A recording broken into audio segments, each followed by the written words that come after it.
Hello and welcome back to Franklin Covey's On Leadership podcast series. I'm Scott Miller. I serve as your host each week, and I'm now the author of the book tied to the podcast called Master Mentors, 30 Transformative Insights from Our Greatest Minds, available now, where I was able to, in a very light, easy, breezy way, recap 30 of our most influential guests from our first 2 seasons, where today's guest serves as one of the master mentors highlighted in the book because she has written my all-time favorite leadership book. Liz Wiseman joins us today to talk not about multipliers, but about her new book coming out called Impact Players. Liz Wiseman, welcome back to On Leadership. So, Scott, it's good to be here. I brought my paddle that you gave us, like this token that I'm part of this collection of people whose ideas have influenced you. So thank you. Well, thank you. And to clarify for those who might be listening and not watching, this is not a paddle that you're paddling anybody with. That's your own business. This actually is more of a, as you said, a token that shows you are in fact number 19, Master Mentor, number 19 out of the 30 in the book that I've written called Master Mentors. Liz, the book was really meant to be an aggregation, a pollinator of people who I've had as mentors of mine, formal or informal. You were number 19 because, as I've mentioned on countless occasions, both on this podcast and on the radio program I hosted and in my own leadership column, that your book Multipliers, not your first book, but perhaps the most seminal book that you've written, has had a profound impact on millions of leaders' lives. It was an epiphany for me. As the chief marketing officer, I have shared,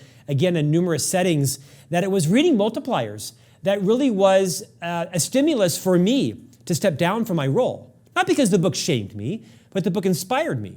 The book inspired me to recognize that I was identifying more with being what you call an accidental diminisher, and that I needed some time to kind of regroup and sort of requalify my leadership skills to become more of a multiplier. Now, we all know that from that book. You aren't either a multiplier or a diminisher. We're all working on both, minimizing one and strengthening another. But I'll tell you, to our listeners and viewers, if you've not read Multipliers, from a guy who has read thousands of leadership books and sold a few myself, including 50 million copies of Franklin Covey's books, there's a reason why Multipliers stands at the top of the heap, and why Franklin Covey and Liz Wiseman partnered several years ago to bring her Multipliers content into our All Access Pass. But today we're here to talk about your new release called Impact Players. I have a galley copy in soft cover. You now just received, I believe, a copy of the hardcover book. Hold it up, Liz. We're always proud to hold up the copies of our book. Yep. I opened it like 10 minutes ago, and there's a book, and they surprised me with this like fantastic spine on it. So, when you write a book, like some people think, oh, how many books do you want to sell? Like every time I've done this, I think, I just want someone to read it. Yes. And I hope it actually improves someone's work life. And so, Scott, when you tell me the impact that Multipliers has had on you, I'm like, okay, like my work is done here. And, I guess it's also my hope for this book is that, someone finds that their influence and their impact, and I think by outcome, the meaning and the fulfillment they get in their work goes up as a result of the book. So it's very true. I mean, some of the most validating moments of my career as a fledgling author, way beneath the impact and stature that you've had, is when someone emails you and says, my gosh, just this line in your book has had a difference in the way I parent, or the way I'm going to treat my spouse when they come home from the office tonight. So Liz, Impact Players is your new book, subtitled How to Take the Lead, Play Bigger, and Multiply Your Impact. I'm sure it wasn't coincidental that the word multiply was in this book. Liz, for the sake of my own appreciation for multipliers, take a minute or two and talk about the big ideas in Multipliers, and how did that perhaps even inspire you to pivot over to the new book that we'll talk a lot about today called Impact Players. Recap Multipliers for us. Well, my work is really studying what I would call a high contribution environment, an environment where people are at their best, they're at their smartest, they're contributing, their ideas matter, their work has impact. And Multipliers is a way of leading where people get to essentially play big. And, one way to look at Multipliers is there's a lot of leaders who are playing big themselves, but the people around them don't get to play big. They're taking up too much of the room. They have too many of the ideas, and either they're suffocating the people around them and having a diminishing effect, or maybe people just become reliant on them because they're really capable, smart, and they go to them for ideas and answers, and they go to them to be rescued when things get really difficult. And so it's about a kind of leader who allows other people to work and contribute at their very best. Now, I had been working on these ideas and teaching leaders how to be multipliers for about a decade. And, I was starting to realize, well, there is a multiplier's obligation. The leader has an obligation to bring the right mindsets and practices to the team. But, I started to realize that there's also an obligation of the team member, that they need to bring the right mindsets and practices if they want to be able to play big. And actually, there was this one particular moment that kind of like crystallized it for me. And I'm out there teaching. And Scott, you probably had a teaching moment like this. And, it's when things don't go the way you think they're going to go. And I'm out there like, pouring my heart out about how to be one of these kind of leaders. And I think this was up at Salesforce. I know it was in San Francisco. Like one of the participants, it was a manager there. He kind of raised his hand. He goes, "Yeah, I get it. Like I want to be a multiplier, but like you can't multiply 0." I'm like, what? Like, what is he saying? Is he saying like he's got a bunch of dummies working for him, that they're zeros, they're not talented, they're not capable? And then as I'm listening to them, I'm realizing he's saying like, there's things I need to do as a leader to create this kind of environment, but I also need the people on my team to step up. Like if I ask a question, I need people to come up with an answer. And it just got me thinking. And actually, it's that line of thinking that led to the book Impact Players. Liz, in full transparency, when I read Multipliers, 5 years ago, I immediately had a shred of self-awareness and I said, yeah, I'm not a multiplier. Now, I mean, in some cases I wasn't, a complete diminisher, but like I said, it had a profound impact on me in that I did not identify myself as being a multiplier. Now, the good news is, I'll be honest, when I read Impact Players, I said, oh, I'm an impact player. I didn't for a moment have this sense of, humility around it. I said, no, this book was written about me. This book was basically a testament to my career about understanding how to work in the system and what is the culture and work on things that matter and make sure that I'm not off on tangents and things. Maybe I am verbally, but not on my projects. But I'm proud to say that I resonated the opposite, both for different reasons. I wanted to become a multiplier, and I feel like I am an impact player.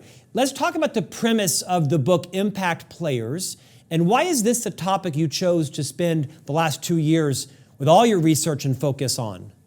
Well, I'll start with why I spent time on it is because I didn't have answers to this. And, I realized there was more to this story. Like the leaders play this role, but what about this other piece? And I saw leaders struggling with this. So, I used to work at Oracle, and the president of Oracle, Ray Lane, once said, Liz, you are a dog on a bone. And I think he meant that with lots of love and affection. But what he was saying is like, you clamp down on stuff. And he's like, I don't know that I've met a more tenacious person than you. And I get this way, which is I've got a question and I don't have an answer. I need to figure this out. So that's why I spent the time on it. But the premise is that there are a lot of people who are working really hard. There are a lot of people who are doing their jobs well. And there are a lot of people who are going through the motions, but not having impact in their work. And what was so, I guess, profound to me when I did this research, and the research was based on going to 9 companies, talking to 170 managers, and asking the managers, like, in a team of equally smart, capable people, tell us about someone who's making a strong contribution, kind of an ordinary contributor. Like they're smart, they're capable, they're hardworking, and they're doing their job well. Versus tell me about someone who's smart, capable, and talented. No more, smart, capable, talented, or hardworking than the other person. But that person is having an extraordinary impact. They're doing work of inordinate value. Those are the impact players. And what was interesting is when I heard the managers describe this and I looked at all the data and did the analysis, these ordinary contributors were they were doing their job. And people say, man, they do their job well. They're following their leaders. They're taking ownership. They're focused. And, they're carrying their weight. But what really differentiated them was how these impact players, because the impact players do all that and more. And there's some small differences, and it's how they handle what I call these everyday challenges. And, they don't just do their job, they do the job that needs to be done. And for other practices, and Scott, I think it's why it resonates with you, because I think you're someone who's constantly looking at not what am I supposed to do? You probably have just a little bit of irreverence for authority, that would be my guess, that says, wait a minute, I'm not just going to do what my job description says. I'm going to do the most important work. And I'm going to do the job that actually needs to get done. And I'm going to go where there's traction. And so really the premise is trying to understand the small, seemingly insignificant differences in how people think and how people work that cause some people to make this enormously positive impact in their work, while other people are doing their job and going through the motions. So you're saying the book really is just a memoir of Scott Miller's career, and you watched all the things I'd done well and wrote a book about it called Impact Players. Thank you for that validation. In hindsight, that would have been easy. It would have saved me about 2 years of work. It would have been rated R. Okay, let's talk about what it means to be an impact players. One of the suggestions you propose in the book, based on your research and your own experience, is that impact players kind of they understand the rules of the workplace a little bit differently than perhaps their colleagues. What does that mean? I mean, how do you translate that into a skill? I guess it's a little bit of cultural knowledge, political knowledge. You kind of have your head up and you're looking around. What does it mean to understand the kind of unwritten rules of the workplace? Well, starting from this premise, and this might be based on my experience. I spent 17 years in the corporate world and in senior leadership there. And it's certainly one of the things I learned is that the most important things aren't written down. And, my corporate experience taught me not to wait for someone to serve to me on a platter. Like, here's what's really important.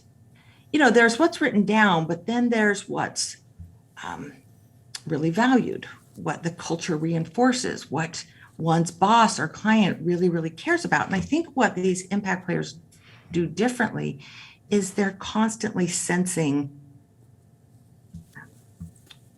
what's important to this organization, what's important to my leadership, what's important to my clients. Like, their orientation is on their stakeholders, figuring out what would be of value to them. And then they do that. So their orientation is not on self, like, here's what I want to do, here's what I think is important. Their orientation is out in their client base, if you will. And, sometimes our clients are managers, sometimes they're paying clients. And they're seeing the world through their eyes. For someone's contribution to be valuable, it has to be both received and perceived.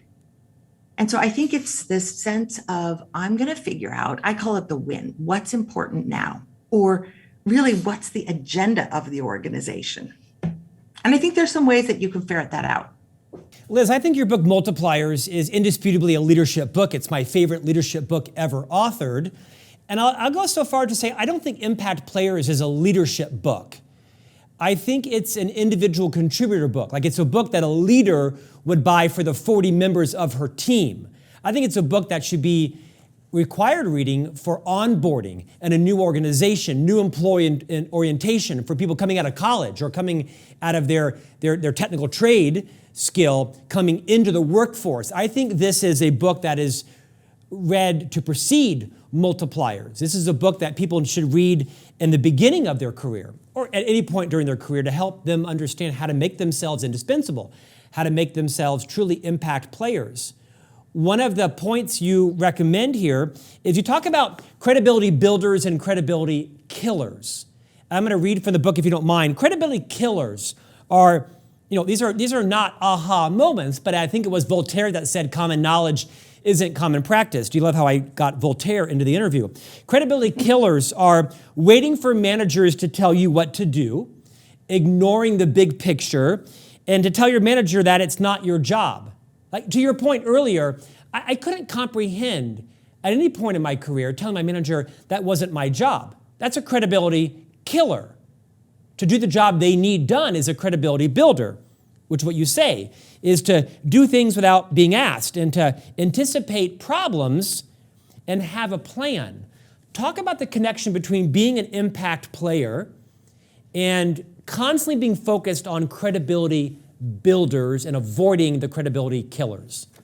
Well, I want to start from what I found out in the research. And once I did this research, I felt like I had this secret that I needed to tell the whole world. Because in addition to asking these leaders to profile, what do ordinary contributors do? What do impact players do? Is I kind of threw in some bonus questions. And the bonus questions were, tell me about your pet peeves. Like, what do people do on your team that kind of really bugs you, that get your goat, like that frustrates you?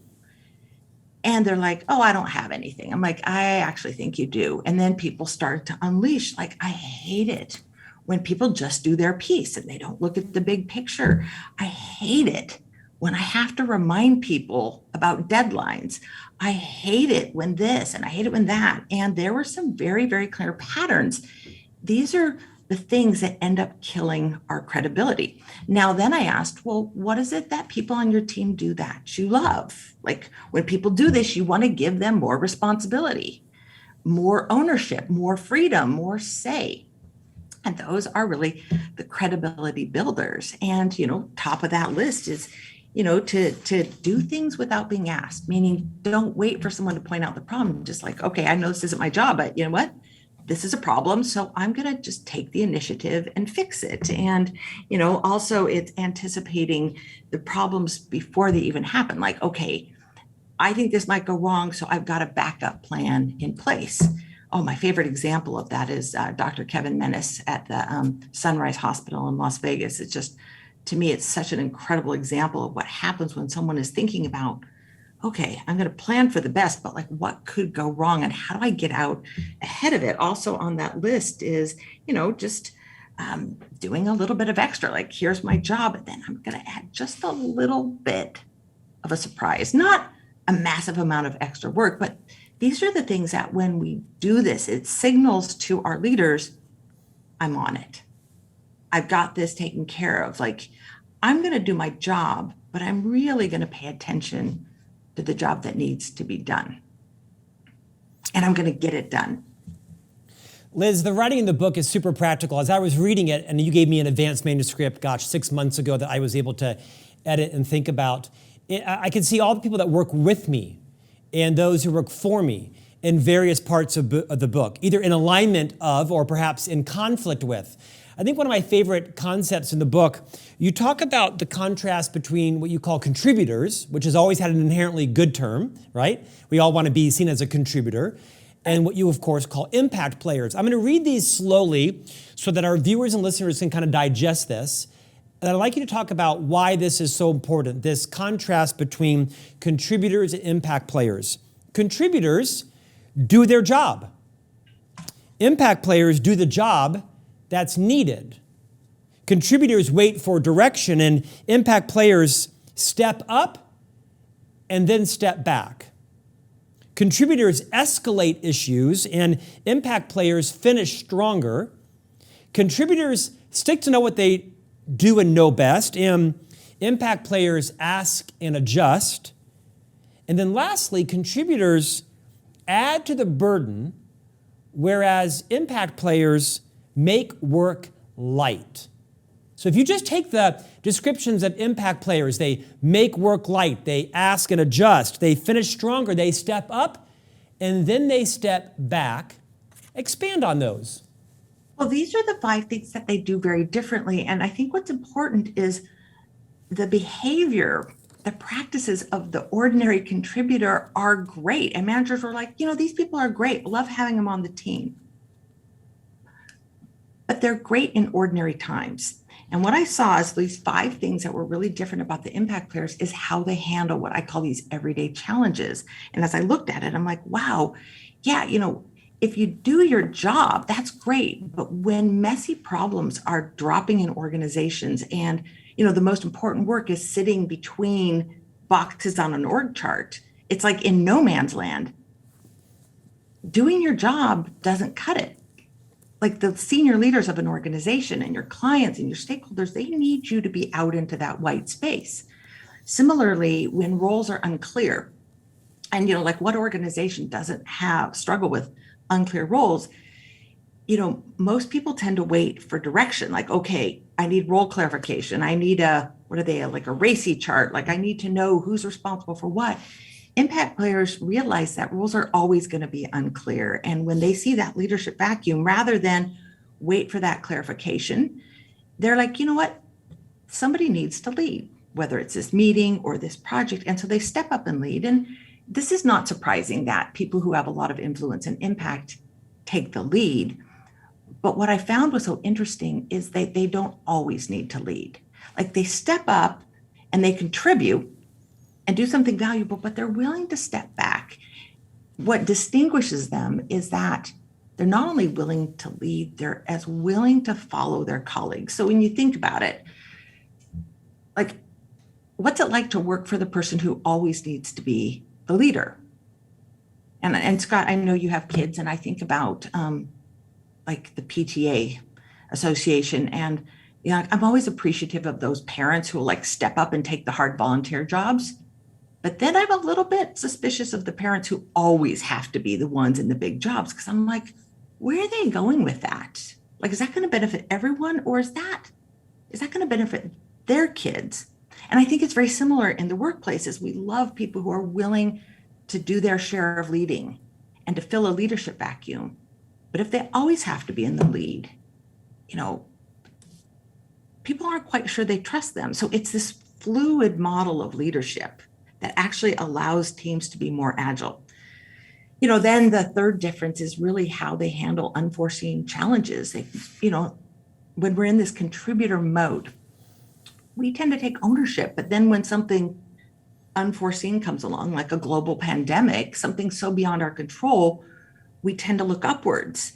And we escalate, and that's what we're often asked to do. The difference is these impact players, they keep ownership. Now, they may not be able to solve it themselves, but they have this completion gene that says, I'm going to get this across the finish line. I can't necessarily do it alone, but I'm going to go in and get support. I'm going to get, senior management involved. I'm going to ask for reinforcements, but I'm not going to hand the problem back to the senior leader. I'm going to hold on to it, but rally support. And you can imagine, Scott, you've been in leadership roles, and anyone listening who's been in that leadership role, like this is such a credibility builder when people are going to stick with it until it's done. And then when targets are moving, and what environment doesn't have like constantly moving goals where like I started with this thing, but it's morphing. Most people will take the goal, their objective, and they lock onto it and they stay focused. But what we found the impact players tend to do is they adapt. When the target's moving, they're saying like, okay, target's changed. How do I need to adjust? In some ways, what makes them different is not only that they take feedback and they change as things are changing around them, is they ask for feedback before anyone offers it to them. And in some ways, they operate with this assumption that, in a fast moving environment, I'm going to assume I'm always off target. It's almost like the way a violinist would start a performance by saying, I need to tune my instrument. Like it's a sensitive instrument.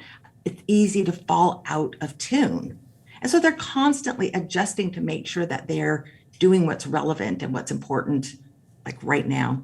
And then the last one is how they handle like just the constant burden we feel. And I think a lot of people are feeling like there's more work than I can possibly do. I can't get my arms around all of it. Well, when we're working with this contributor mindset, we're contributing to that. We're doing our share of the work. But what the impact players are doing is they're not only doing their share of the work, they're making work light for everyone. And it's not by taking other people's works. It's not like they're martyrs, like, okay, I'm going to assume the work and I'm just going to be like a happy helper. It's they're creating levity in the environment. They're saying, you know what?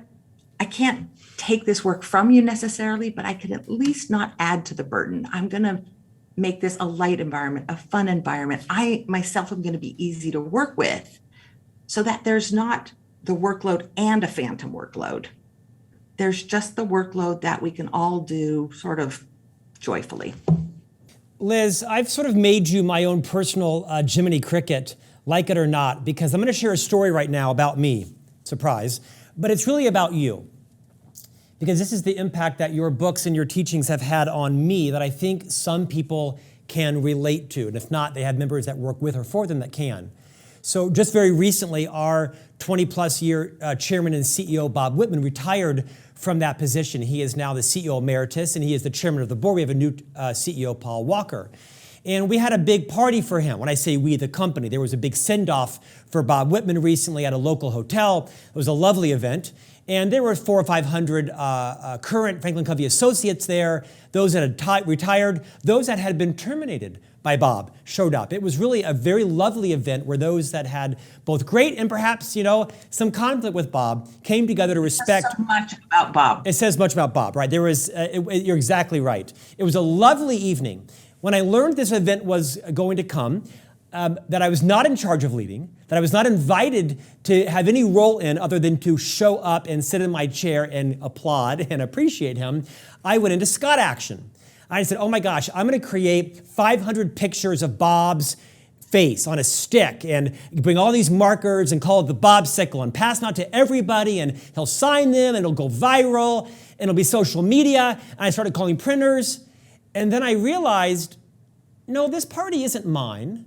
This party is the company's, and Bob's executive assistant, Stephanie King, who's without question competent. She's the opposite of me. She tends to be understated. She's quite simple by choice, not simple-minded or simple in taste. She just likes things to be on budget and appropriate. And I tend to like everything bigger and bigger and bigger and over budget.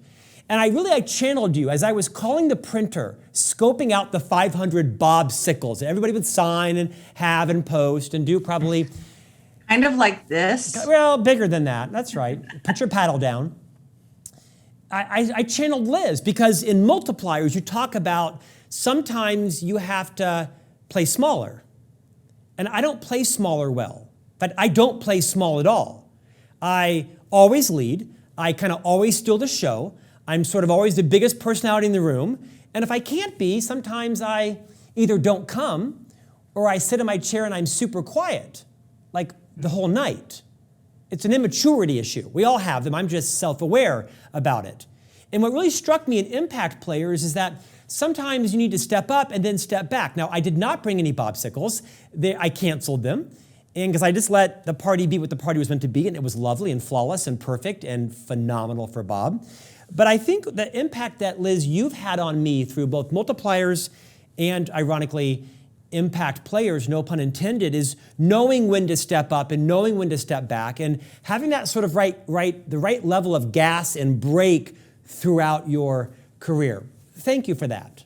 Oh, you're welcome. And I hear the images that I try to hold in my mind on this because, Scott, I'm, a little bit like you in this way in that I'm very quick to fill a leadership vacuum. Like yes. if there's a group of people and they can't figure out, where to go for dinner, I'm like, okay, some leadership is needed here. And so I'm really quick to offer my services as a leader. And I remember one time at Oracle where someone said something, which is, oh, Liz is taking charge, oh, this is going to be a land grab. And I'll never forget that because I'm like, oh, they think that what I want to do is I don't want to be their boss. I was just serving in the moment. So what do I need to do to make sure that they don't think that I want more space in this? Here's the images that I get in mind. The first is this a flock of geese. And, most people have seen the, geese migrating in the sky. They fly in this V formation. And it's this beautiful model of leadership because one member of the flock has to fly at the point of that V, which is a hard job. They're breaking the air, they're creating this kind of drag so that other birds can draft off this. And by flying in this V formation and having one bird take the lead, the scientists estimate that a flock can fly 71% further than solo flight. So it's what allows this group to do something big and hard. But one bird doesn't constantly lead. Like they take this role and they take on the pressure and the burden of leadership. And then when they tire, they fall back and another bird takes over that lead. It's this rotating leadership. It's shared because in so many organizations, you get the people who are willing leaders who say, I'll do that. Yes, I'll do that. I'll take the lead. They end up exhausted. And then everyone around them is underutilized. Yeah. Yeah. The other image I get is just like going back to kindergarten or first grade or second grade, where leadership jobs were rotated. The class had, okay, we're going to need, the line leader, the hall monitor, the book collector, the kid. And, can you remember this image? Like there's like a thing up on a board with, when I was growing up, there were like cardboard placards with people's names and your name got slotted into this little plastic thing that said, like, that's your job this week. And do you remember as kids, how excited you were when it was your turn to be the leader? But then you relinquish that and you let someone else have their turn leading. Like it prevents burnout and exhaustion and it builds leadership muscle, like across the whole organization rather than, a chosen few. I'm sure I probably was the kindergartner that kept putting my name back in the slot and taking their name out, but that's a different book you'll write in the future. Liz, when I was the chief marketing officer of Franklin Covey and the executive vice president of thought leadership together for about a decade, I geniusly, but perhaps maybe rudely, coined a phrase at Franklin Covey in the privacy of the executive suite that said, there's two types of people in the company. People working in company A and people working in company B. And company A was what the chairman and CEO cared about, right? The key contributors to client success and to growth and to profit and to shareholder return. And then there was company B, people who were working on their own pet projects perhaps and things that were, not urgent or important, but were a foregone priority, something that wasn't a priority anymore. And then occasionally I was right, but rude, which means you're wrong, enough to say, well, so-and-so is clearly in company B, and they don't even know it. And that became a little bit funny and catty, but there was some insight to it because if you were in company A, colloquially, you were on your game and you were sort of invincible. And if you were company B, you might have well been trusted and competent, but you weren't as relevant because you weren't either aware you were, quote, being put in company B by Scott Miller, philosophically. Move beyond how horrifyingly catty that was, there was some wisdom in it. More graciously in your book, you talk about impact players know when they are on the agenda and they know when they are off the agenda. Separate your book from my catty description of company A and company B. How does someone know when they're on or off agenda? Scott, as always, I love your catty description, and the alpha works out really nice because company A is like on the agenda, and B is like we'll say being irrelevant or something. Right. The mentality is to be scanning for what is important and what is important now because things are constantly changing. It's not saying go after the irrelevant things. It's like keeping your eyes on what is most important, the urgent and the important, and it's contributing there. It's about understanding the agenda and then working on that agenda. Can I share two quick stories about this? The first is from my own experience. I was in company B and, I joined Oracle. It's this rapidly growing software company. I, have this job as a program manager. I do it well for a year. There's a chance for me to transfer to this other group that does the internal training for the company. I'm like, ooh, I want to work on management training. Like that's my calling. That's my passion.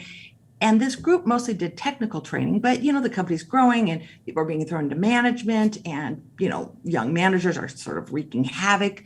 And I'm like, ooh, I bet their charter's going to expand to include management training. And I kind of want to be in the room where that's going to happen. So I'm interviewing for this job and I interview with the manager, the director, and then I'm talking to Bob, the vice president. And he asks the questions. And then it's my turn to sort of like say, here's what I can do for you. And I tell him, Bob, I think Oracle needs a management boot camp. And here's why. And he agreed, management was sort of a disaster. And I said, and I would love to build it. So I'm like offering my capability. And Bob says, Liz, that's great. We think you're great, but your boss has a different problem. And he said, your boss has got to figure out how to get 2,000 new college graduates up to speed in Oracle technology over the next year. And what would be great is if you could help her figure that out. And he was nice, but Scott, essentially what he was saying is, Liz, make yourself useful. Yeah. Like he was saying, this is company A and you're trying to do company B. Like you're great, but you're off agenda.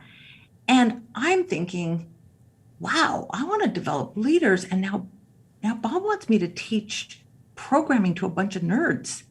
And I don't even know how really, I don't, my programming skills are weak. And these are people like coming in out of Caltech and MIT, like, this is ridiculous. And I remember making this decision, like, in your parlance here, if that's company A, if that's the agenda, it's not the job I want to do, but it's the job that needs to be done.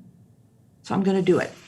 And I said, yeah, you know what? I'll be a technical trainer. If that's what you're looking for, I'll figure that out. And it was a lot of work. And turns out I wasn't actually bad at it. I was pretty good. And, I'm having the time of my life doing this. And then they're like, okay, we need someone to manage the group and it needs to be you. I'm like, I don't want to do that. I'm having fun teaching. No, it needs to be you. And I think it was because I was willing to subordinate my will in some ways. Well said. My passion, my interest. I was willing to subordinate it, not to be subordinate, because I don't know that I've ever had a super subordinate moment in my life, but I was willing to work on the agenda, company A priorities. And they noticed that. And then they're like, okay, well, now we need you to do this. And the jobs start getting bigger and bigger and bigger. And by working on the agenda, I started to then earn the right to set the agenda. Like, okay, here's what I think needs to be done. And at the right time, I'm like, you know what? We need a management boot camp. And I would love to lead that. And of course, I was given that opportunity. But I think there's a lot of people who are following their passion, but they aren't on the agenda. And if anyone's ever been off agenda, you know what it's like. It's hard to get budget. It's hard to get people to schedule meetings. Meetings get canceled, like progress stalls. But when you work on the agenda, like Scott, what's it like? Like you've got a lot of experience. Like what does it feel like when you're working on the right agenda? It feels safe. It feels invigorating. You don't spend a moment wondering, is my job in jeopardy? All of your creative energy and your talent is focused on moving forward significant, important things in the firm. You don't spend a moment in paranoia or in gossip or wondering what your future is like. You know your future will be taken care of because you're in company A. You are an impact player. I know it. I feel it. I've been there, and I've also not been there, and I've seen others, very competent people, not read the environment well enough and be very deep into their own passions. And they end up having their careers either cut short or their influence minimized or their budget cut out because they didn't have the maturity and the kind of the antenna, right, to recognize I may have to become the technical trainer and move off of my leadership passion because this is what the company needs. And if I do that, it will likely end up better for me. It takes a bit of a long-term thinker, does it not? Well, it does. And, but it can be fixed very quickly. Let me share just one other really quick story. I was doing kind of a webinar and sharing a few of these ideas about, working on the agenda. And like, first of all, understand the agenda, get on the agenda, and then let people know that you're on the agenda. And there was a person who worked in a large church down in California, and he was working as a worship leader. He was hardworking and capable and talented. He said, but you know what? I don't think I'm working on the agenda. Like the senior pastor doesn't even answer my emails. I send him an email every week. I let people know what I'm doing, but I'm hearing nothing. Like I'm getting crickets back. And so I said, well, try two things. Number one, and I would suggest these for anyone who's suspicious that maybe I'm not working on the agenda. So the first thing was in your weekly emails, tell them two things. One, here's what I understand to be most important to this organization. In that case, it was a church. Second, here's what I'm doing to move that forward. Here's the agenda. Here's how I'm working on the agenda. And he reported back and he said, wow, what an incredible difference. Like, first of all, my emails are getting answered. I'm getting support and encouragement. Like, he felt what it was like to be working on what was important. And it's a mindset of saying, I'm going to figure out what's important to the people whose work, like where my work serves them. Like, I'm going to figure out what's important to the people that I serve through my work. And then I'm going to make that important to me. And I think that's like the first piece of like getting onto this path of impact. Liz Wiseman, you have been a guest on Leadership several times. Thank you for your time today. Your book is Impact Players. Liz, I believe, in my estimation, that you are the world's leading authority on leadership. Not the top female leading authority. You are also that. You are the world's leading authority on leadership. You are in the midst of a pandemic, very safely vaccinated and traveling around the world. You recently returned from a series of engagements in Sweden. You recently were testifying to the U.S. Congress on the importance of leadership. You are now launching your new book, Impact Players. Franklin Covey, truly, Liz, is honored to be associated with you. We're honored to have the Multipliers content in our All Access Pass. Your book does not need luck in its launch. It's going to crush it and do well. If you are a leader inside organizations, buy Multipliers for yourself and for all of your leadership colleagues. If you are a leader in a company, buy Impact Players for everyone who reports up to you, including all those who might be on the front side of their career. If you're a parent, buy this book for your high school and college graduating children so that they understand how to enter their career and always be in company A. Liz, again, thank you for your time today. Thank you, Scott. Thanks for joining us. And I couldn't speak more highly about the impact Liz has had on my own leadership career in my own 30 years. Had I had Multipliers 30 years ago, I would not have left the company as the CMO. I would have ascended perhaps to be the CEO. That's not spilt milk. That's just self-awareness on what I have learned from Liz, including her book, Impact Players. Thanks for joining us, and we will see you back next week for a new conversation on leadership.